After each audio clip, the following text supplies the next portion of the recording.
Bonjour à tous, j'espère que vous allez bien. Dans cette vidéo je vais t'expliquer, quelle est selon moi, la meilleure manière d'investir son argent, et surtout d'en faire profiter à un maximum de votre entourage. Bien sûr, tu vas me dire, ouais mais j'ai déjà un compte épargne, ou bien j'investis sur les crypto-monnaies, ou alors j'économise mon argent à ma manière, et beaucoup d'autres excuses, etc., etc. Mais la méthode que je vais te montrer va te permettre d'en faire profiter à tous ceux à qui tu tiens à le partager. D'ailleurs, cette méthode repose sur le travail d'équipe. Mais avant de commencer, n'oublie pas de liker, de t'abonner, et de laisser un petit commentaire. Cela me ferait super plaisir.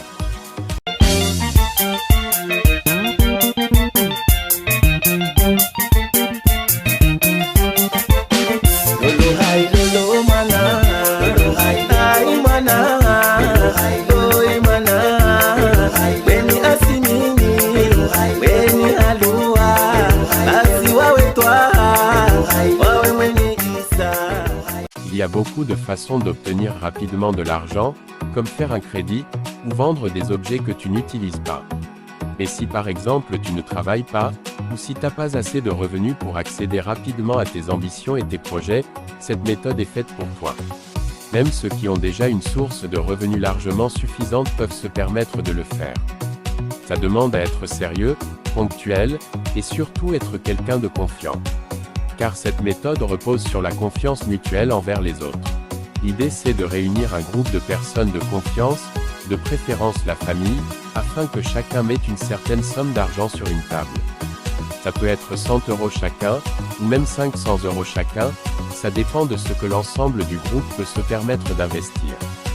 Cela doit se faire en espèces pour t'éviter toute forme de frais inutiles. Puis, celui qui le récupérera sera la personne qui encaissera la somme totale accumulée sur la table. Ça doit se faire une fois par mois, à une date définie par ton groupe. La chose importante à noter c'est que chacun se doit de verser la même somme afin qu'il puisse prétendre à y participer, et en plus la personne qui récupérera la somme totale accumulée mensuellement doit être une personne du groupe qui n'a pas encore encaissé l'argent. Tu dois aussi nommer un chef de groupe qui se chargera de récupérer le loyer mensuel de chacun, et de redistribuer l'argent total accumulé à celui qui encaissera l'argent. C'est le rôle le plus important du groupe car c'est le chef du groupe qui assure et sécurise l'argent. Il se doit de tous les mois, contacter, ou réunir le groupe afin de rassembler l'argent en espèces de chacun, même à celui qui est censé encaisser l'argent, pour ensuite le redistribuer à la personne qui encaisse le total investi du mois. Retenez bien que la personne qui encaissera le total du mois ne touchera pas l'argent tant qu'il n'a pas encore payé son loyer mensuel. C'est une règle d'or au chef du groupe d'amasser tout l'argent mensuel du groupe, pour être sûr de donner la quantité totale accumulée, et calculée, à la personne qui encaissera l'argent. Ne le prenez pas mal, mais c'est comme ça que cela fonctionne.